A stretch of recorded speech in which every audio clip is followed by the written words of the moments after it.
the reality is, like, we all know any strategy can work. Any business strategy, like there's certain components that you need to have in a business. There's so many things that you need to do. It's kind of like the human body needs food, we need water, we need air. Like, it's just facts. However, it's the quality and the nuance of how you do those things. And I think when it comes to human design and gene keys, like, I'm super biased, I'll be so honest. I think that we can really showcase to people how you bring in the nuance and how you bring in your individuality. And so what I love even more is that it's not me saying, oh, this is what worked for me. It's this energetic imprinting has been with you literally since the moment you were born. It's a remembering. You're not actually learning anything new. You are remembering.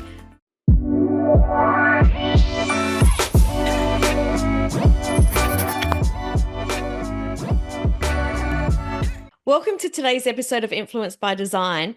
I'm really excited. We've got Kehla G here with us, and if you were part of the Amplify Your Brand Summit, you would have seen Kehla's topic, her summit session.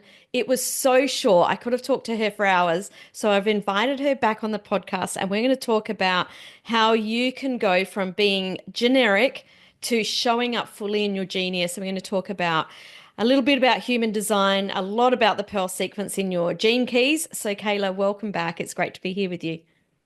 I'm so excited for this conversation. I feel like when we did the interview for the summit, it went so quick, like you said. And so now I feel like this is a redemption call. Absolutely, absolutely. All right, let's start off.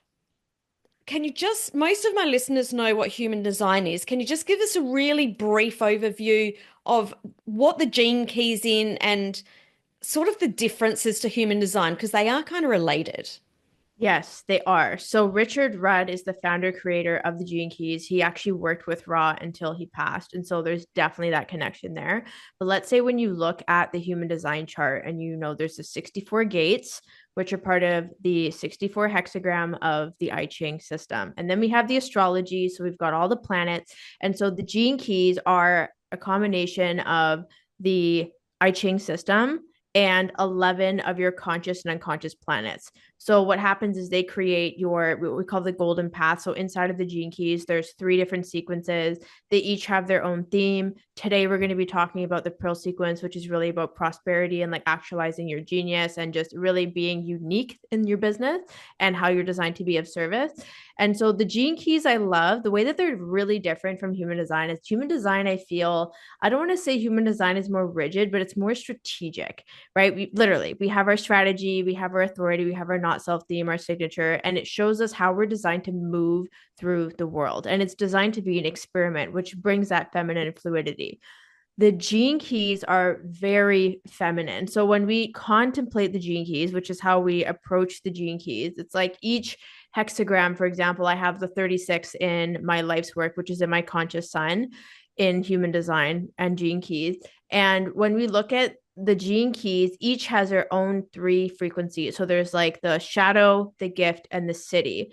And so how you use the gene keys, let's say in life and business, is really looking at, well, how does this gene key show up for me? How does it occur for me? How does it support me in my business? We'll get more concrete examples later, but just being able to contemplate and see how this shows up, and it allows you to self-reflect and take responsibility for that personal experience that you're having. So that's kind of a different approach. So very feminine, fluid with the gene keys, but obviously I love to use both human design and gene keys the way that I coach clients. So that's a quick overview of what we're about to get into. Yeah, I love that. Let's start off with, people that are listening, they're all experts, coaches, consultants, really good at what they do. But I see so many people that get caught in generic, even without them realizing that this is what's happening. Because I think there's been so many coaches and marketers over, the last many years that are like, well, this one way worked for me, and this is the one way you need to do it. And I know you and I are on the same page here, and how this is just the biggest problem that people have, that it stops them from, making the money or having the impact that they have. What are some of the symptoms that you see from people that are going generic and really are going against what they're energetically designed to do? Yes, I think that human design and gene keys, they bring a level of nuance to what it is that you're doing. And that was something that I really honed in on in the summit interview with you, because I think that the reality is, like, we all know any strategy can work. Any business strategy, like there's certain components that you need to have in a business. Like, you need to know who you're talking to, you need to know what it is that you're offering, you need to have a product suite that's scalable, you need to understand how you're going to market. There's so many things that you need to do. It's kind of like the human body needs food, we need water, we need air. Like, it's just facts. Mm-hmm. However, it's the quality and the nuance of how you do those things. And I think when it comes to human design and gene keys, like, I'm super biased, so I'll be so honest. I think that we can really showcase to people how you bring in the nuance and how you bring in your individuality. Because, for example, somebody was telling me, Kehla, I'm not getting traction on social media. Instead of saying something like, well, you need to post more, you need to be more convicted, you need to pay for ads. Like, these are all very legitimate things to say. I Mm-hmm. would get more curious and I would be like, well, what's your profile in human design? What's your type? Let's look at your unconscious design. Okay, let's look at your gene keys, how you're designed to be of service. How can you bring that wording into your messaging? That's how you break out of the generic box that we're talking about. And so what I love even more is that it's not me saying, oh, this is what worked for me. It's this energetic imprinting has been with you literally since the moment you were born. It's a remembering. You're not actually learning anything new. You are remembering. Yes. That is the biggest mic drop right there. And I think it's what people forget is this isn't something that we're creating or it's not something that we're stepping into. It's like this is what we were at birth. And in actual fact, it's our conditioning and our beliefs that have, I don't know, like sort of hidden that. So it's back about getting back into who you are meant to be. A I hundred love that percent. so much. So, how can people, and this is such a loaded question, it's so big. So, I'm just going to ask it and then see where you go with it. How do people identify their strengths? Yes, I love this. Okay, I think it's time for me to screen share your chart and dive into your pearl sequence to give more concrete examples so we're not just having like a theoretical conversation. So, what we're going to be looking at on the screen here, I have Sam's gene keys, which are really exciting. And I had mentioned earlier, I'll just give like a quick overview so that people looking at this aren't like WTF, like what is happening. So, I mentioned earlier the golden path. There's three different sequences. You can see three different colors. The green sequence is the activation sequence. This is also known as your incarnation cross in human design, which is really cool. This sequence is focused on creating that core stability and really opening up like your purpose and how you're designed to be of service, right? So, what activates you? The red is the Venus sequence. This is all about experiencing unconditional love. I really love to use this sequence to help people connect with their ideal clients and really open up their heart. So that the blue sequence, which is the pearl sequence, is all about prosperity and how you're designed to be of service. So honestly, looking at the gene keys, everything can show you your strengths and it can show you the triggers and the patterns that you'll experience in your shadow side. But today, we'll dive into the pearl sequence for you. And I think what would be really cool is we can dive, and I'm laughing because we have the same vocation. This is going to be a great Of course we conversation. This is, do. this And is we're both right. 2 generators, right?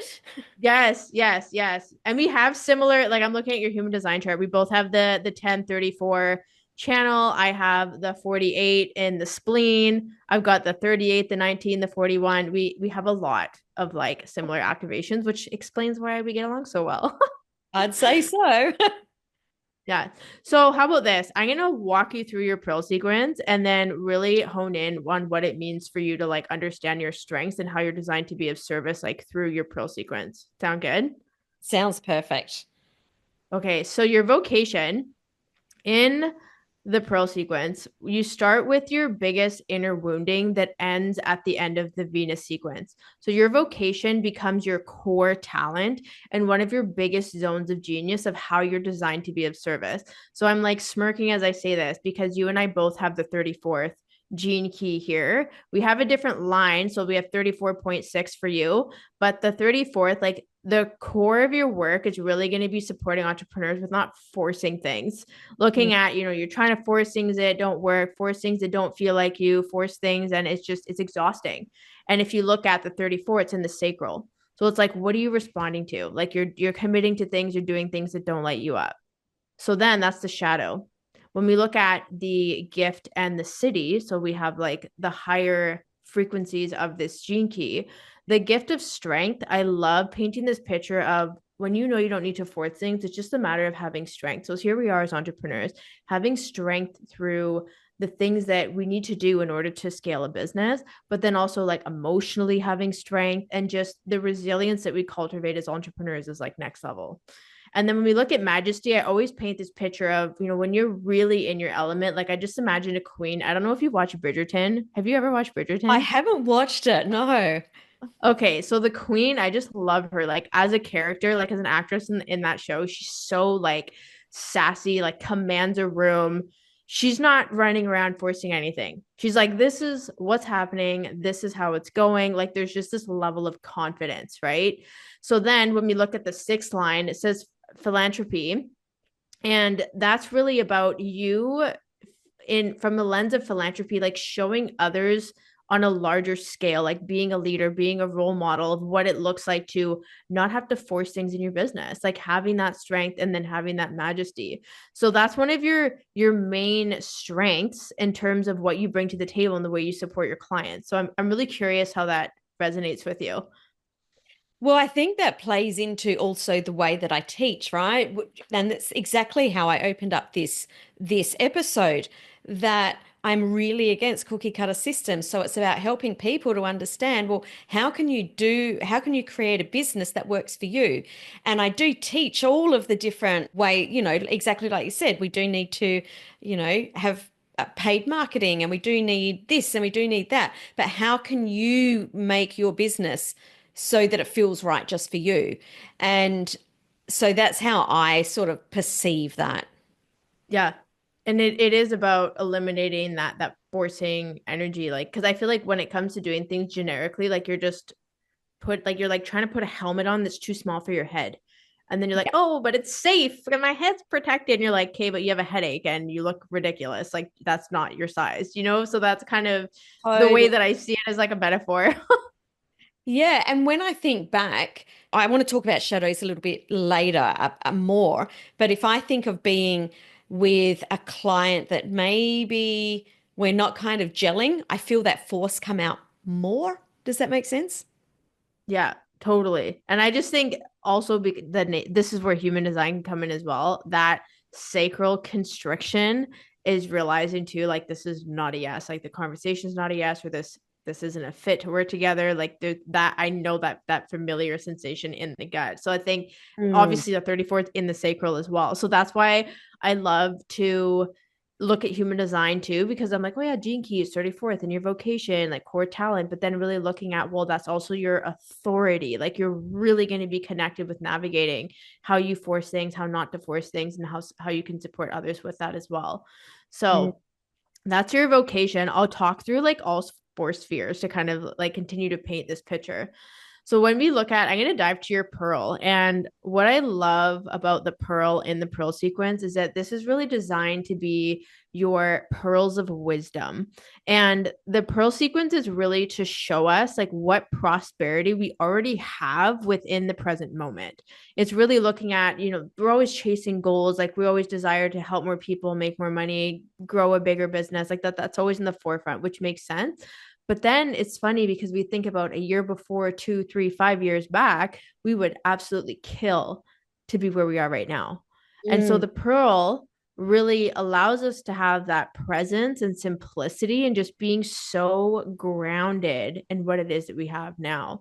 And so with you having the 41st gene key, this gene key, and it's in the root center. So I always imagine like there's this pressure, like this pressure around deadlines, like what's next, what's the next thing, which obviously really fits the theme of the pearl. But that shadow of fantasy, the way that I share this with people, it's like being stuck in this loop. Like, okay, like what's next? When am I going to move on to the next thing? When is this going to land? This new number metric that I want, like that's the fantasy, is being stuck in this cycle. So the gift of anticipation is realizing like that pressure from the root center, like our root works in pulses, right? There's going to be this cyclical nature. If we just have pressure all the time, like that's how things fall apart. So Mhm. this anticipation is really trusting like something new is coming. Like the cycle is not always going to be like this. Therefore, there will be a change. And when the change happens, emanation is really a consequence of the transformation. So you're really here to help people break. So the forcing energy, break that apart for them and show them like where they're stuck in this fantasy, where they're stuck in this cycle, this way of being, and anticipating change that something different is coming. So obviously, I feel like because we both use human design in our work, it's like, okay, here's a system that you can use that's really yourself. Like I'm holding up a cosmic mirror. You don't have to keep doing the things that you were doing before. They can be different. And so again, with the sixth line nature, it's like there's a very natural way that you share this with others. And also that sixth line again, you have a lot of sixth line energy. Obviously, you're 6'2" as well. But that sixth line energy is very much being able to again teach others, being that visionary, being on the roof, like what's next energy, which is really great to like move through that fantasy shadow. I love this so much. And it's funny that I just want to talk about that six energy because you did mention it just then. I think that what I struggled with for so long was understanding that I do have that six energy and I don't need to go into studying things for ever and ever and ever. I don't need to try. It's just like sometimes when people say, "How do you know that?" I go, "I don't know." And that used to be really difficult for me before, where it's like, "How do I know that?" And now I go, I just know that." And I can Yes. lean into that now and go, "I just know." Like, Yeah, I think it's the 6'2" though. I think it's the unconscious two line. Like just knowing things, like how do you know that? Like it was the same thing, ironically, when I got into the Gene Keys. I've never like there's a fat Gene Keys book you can get. It's a it's phone huge. book. It's so huge. And I started going through it and then I thought I really don't need to go through this. Like I just and it just from my own teachings and contemplations is really how I interpreted the Gene Keys. And then the nature of me bringing it in with business, like that was never taught to me. And people are like, well, how do you know this? I'm like, just know it. Like, and that's just a 6'2" life, you know? So yeah, I can totally relate to that as well, which is really awesome. Does that resonate in terms of the 41 with the fantasy and like what I'm curious what came through for you?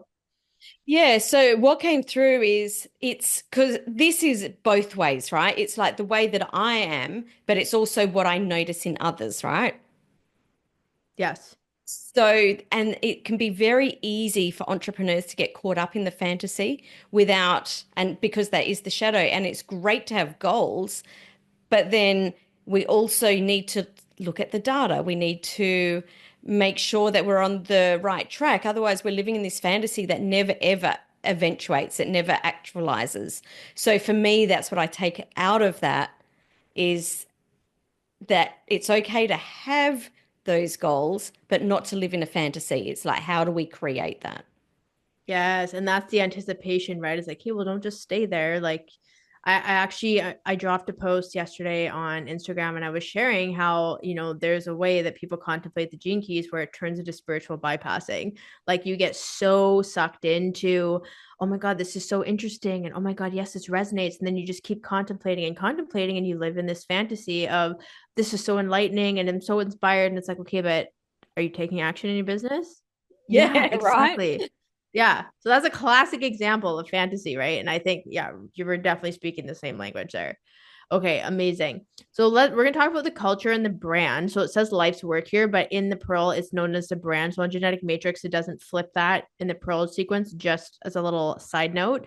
But your culture sphere, I love because it's like, let's say in the 9 to 5 context where your work culture how you connect with your fractal line. Like it's like the community of your fractal line of who you're meant to fulfill on your work or your purpose or your mission with. So having the 54th gene key here, what that means is that you're really here to support people in the context of them navigating greed and like wanting everything, knowing everything, like coming from this place of scarcity and allowing them to be, to aspire to rising above that, like that ascension as the city is really showing them like, yes, there's more, but there's the flip side of the coin. Like people think, oh, if I'm greedy and I have everything, they have abundance, but it's actually scarcity. So it's like really showing people, and I think the other thing with, let's say with human design, like people, they can get into that fantasy where they're like, oh my God, I'm going to learn all this information and do all these certifications and books and things. And that's kind of this greedy energy. But then it's like, okay, but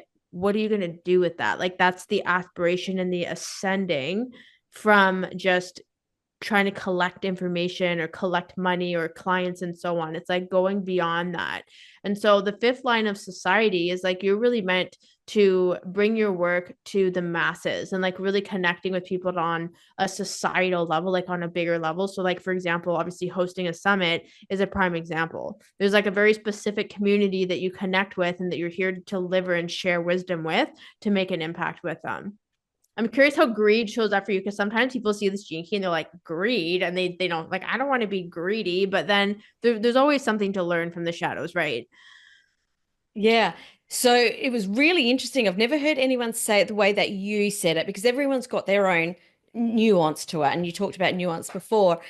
But what I love is almost it's the opposite of that greed is when people go, oh, I'll give you a specific example. Every week on our group coaching call, we always start off with where were your wins this week?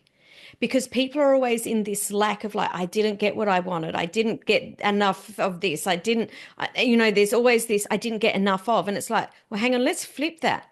What did you get? What have you received this week? How did you win?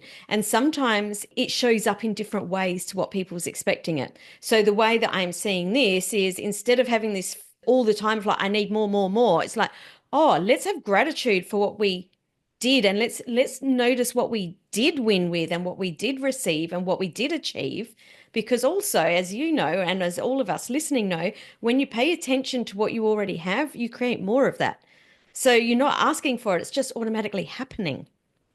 Yes, yes, I love this. And you know what? I do that as well. And I've been around leaders myself where we start with that. We start a call. What are your wins? What are you celebrating? Like that needs to come out in the conversation before we even get into, oh yeah, I'm this and I'm masterminding that. It's like, no, own what has happened, like amplify it, right? And I just love that because we're ambitious people when it comes to being an entrepreneur. Like there's always more, right? But being Yep. rooted in what we've already created is the foundation.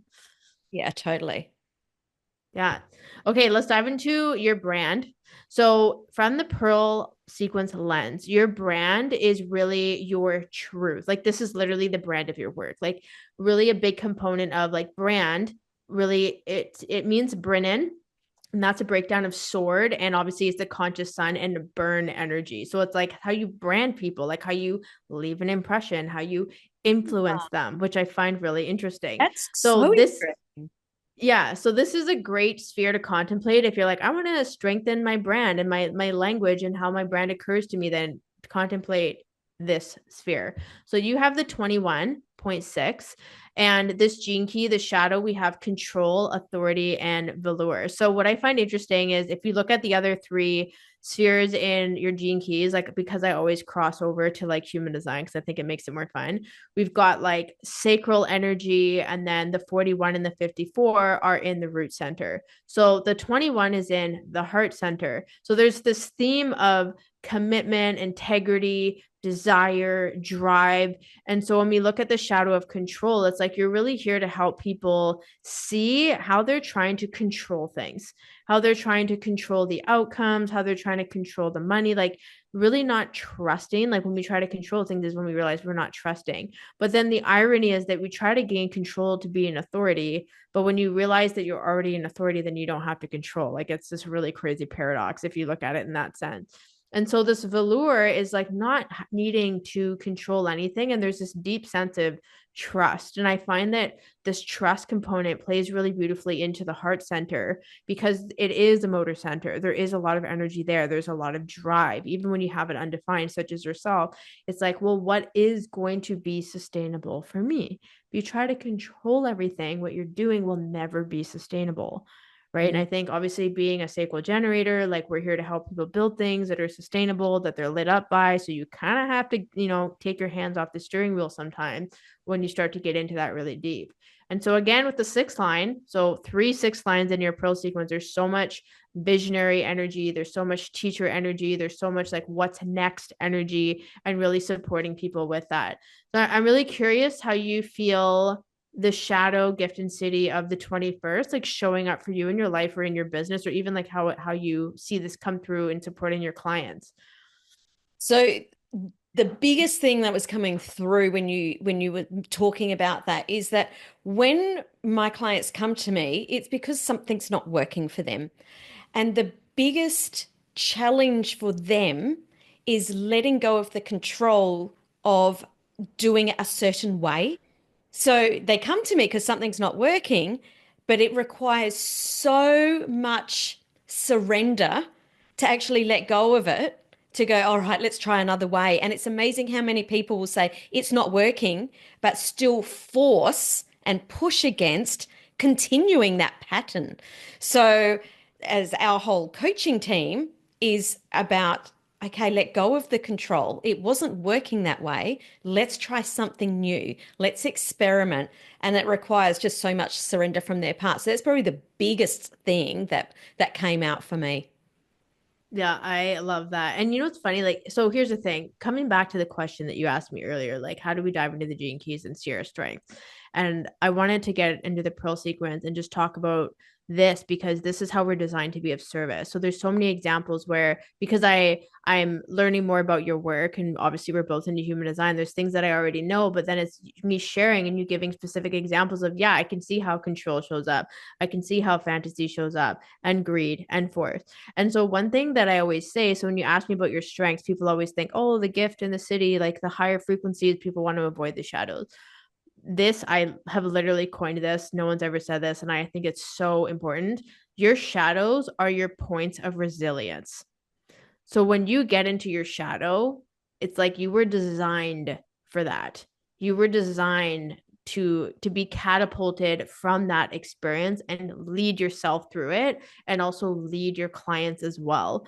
And so I always invite people like lean into the shadows, like go into the dark side because that's how you stabilize your backbone. Like that's how you stand out because you can say, "Hey, I've been through this. I know what it's like. I can walk around all day and tell you what it's like to force things in your business." And then obviously I found human design was like, this is my experience. I don't force things. If I can have strength and I can hold the pace that it takes to launch all the way through when something's not working because I want the data and the results don't mean anything about me because I'm building a business. I'm not just doing this for ego. So it's like you start to see these patterns.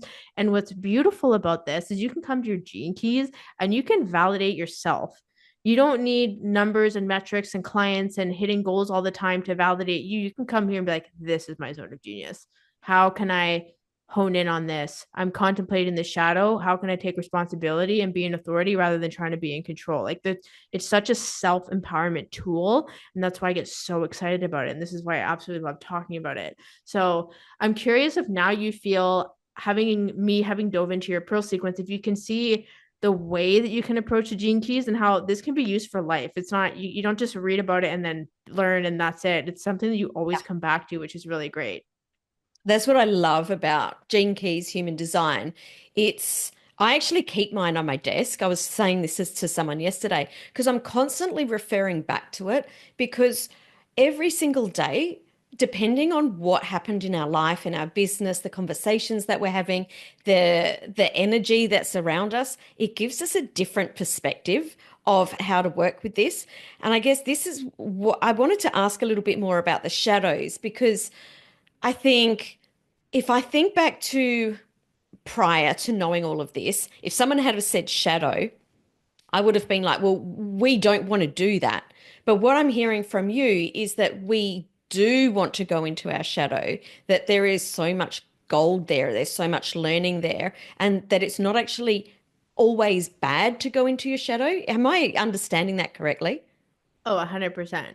I think, like, for example, I mentioned earlier, I have the 36th gene key in my life's work slash my brand. And the shadow is turbulence. And then we have humanity and compassion. And that is the crux of my business. Like, if you read my content, you see how I coach people, I'm always coming from this lens of humanity.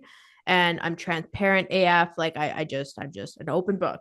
And being able to navigate the turbulence in entrepreneurship, I've shared so many things. Literally talked about my credit score. I've talked about debt. I've talked about ending friendships. I've talked about launches, like no one signing up. I've literally talked about everything. I feel like I have nothing to hide. And when people come to me and they're in that turbulent state, I can see it in them. And it's like, I know how to acknowledge their humanity and to support them with having compassion with themselves. And so the more that you embrace the shadow, like the gift comes through the shadow. And that's why, I can talk about turbulence in my content, but immediately turn it around and show the humanity in it. And so your genius really does come from the shadows. And so that's what I love about this is like you're never trying to get rid of the shadows. You can't. You will always have a shadow. The lights might be turned off, but the second they turn on, the shadow's always there. Like literally. So I think that that's the thing is that the gene keys and human design, like it's just always an invitation to love and accept ourselves as we are because and even having compassion for the versions that aren't us, the conditioning that we picked up over the years, because that's a very real thing. And so that's why I love this work. It's just so like rooted in your heart. And it's really fun to talk about and contemplate with others who are interested in it as well. Totally. I want to talk about imposter syndrome. And the reason I want to bring this up right now is because when we're building a business that is energetically designed for us, it can be really different to everyone else's. And it can bring up this real imposter syndrome of like, I'm doing this differently to everyone else. Maybe it's wrong. Maybe I'm not good enough. Can you speak to that a little bit? Yes. So it's funny that you bring this up because I've had this imposter syndrome conversation a couple of times this week. And there's Mm. a woman that I follow on social media and I love her. I don't know if you're into rugby, but her name is Ilona Mayer and she's on the USA Sevens rugby team. And she's like an icon. She's like the most followed rugby player on the internet. Like she's great. She's all about female empowerment. Like she's unapologetic. And she was getting interviewed one day and this woman was asking her like, how do you deal with imposter syndrome? And what she said literally shifted this perspective for me forever. And she's like, I don't have imposter syndrome because I genuinely believe that I deserve everything that I've achieved to this point. And that Mm. was it. And I thought she said that, and I was like, wow, I can totally see how I just somehow subscribe to these rules and that I needed to do X, Y, and Z to justify why I have A, B, and C. And when I heard her say that, it was like, I don't know, my open ajna was like, yep. And I just sucked it in, immediately believed it. And that's how I feel. I think that you have to remember that you play your own rules. And that imposter syndrome is thinking like you're not supposed to be there. Well, who said you're not supposed to be there? Who said that you're not supposed to have the things that you have? That you Mm. have to agree with them or not. So it's ultimately you get to decide if you're qualified, if you're able to accept or receive or do whatever it is that is in front of you. And so that's my take on imposter syndrome. I think it doesn't have to be a huge deal, but if we just ask like where and when did I believe that? Or like where did this come from? And then you can realize that you're in the driver's seat and you can decide whether or not to like move forward with what it is that you're pursuing. Oh, I love that so much. We could again talk about this all day, but we can't. For everyone that was listening to us talking about my Pearl sequence and they want to know about theirs, and I 100% say dive into it, you have got something special. Can you just share a little bit about what that is? Yes, so I have an ebook that is massive in like just in terms of the impact that it'll make with you, but it's literally everything you need to know about your Pearl sequence. So this is the Actualize Your Genius Pearl sequence ebook. And when you dive into this, it's going to be a very similar experience, but more depth because there's more time for you. That Sam and I had this conversation where it's like getting into your Pearl sequence and really seeing your zones of genius, really seeing how you're designed to be of service, really being given the tools to contemplate and experience the gene keys in a way that you never have before so that you can see how you can implement this into your business and into your leadership and for scalability and impact with your ideal clients. So I'm really excited to share this with everyone because I poured my heart and soul into it and it's going to be a great entry point if you're totally new to the gene keys or if you're seasoned and you just want a different perspective. Yeah, love it. So, of course, the link for that will be wherever you're listening. The link for that will be just below. And where can people stay connected with you, Kayla? Where's the best place for them to find you? Yeah, I spend most of my time on Instagram at Kehla G. And then also I have my podcast channel, Living in Fierce Alignment. It's a top 2.5% show. I'm really excited about it. Sam is coming on. We're going to have a great conversation because we just can't get enough of each other. And so those are the Okay. main those are the main places that I hang out. And I'm always sharing new things. I'm really big on my email list too. If you once you sign up for the ebook, like I'm always sharing, there's summits going on, or I've got offers or free experiences, master classes. Like I'm always giving as much as I can to my community. Yeah, I love the content that you put out, and there's always something exciting to dive into. So definitely grab a copy of that Pearl Sequence ebook because it is so liberating to be able to go through that and actually really dive into who you're meant to be. Kayla, thanks for coming and chatting with me again. It's been an absolute pleasure. I loved it. Thank you so much.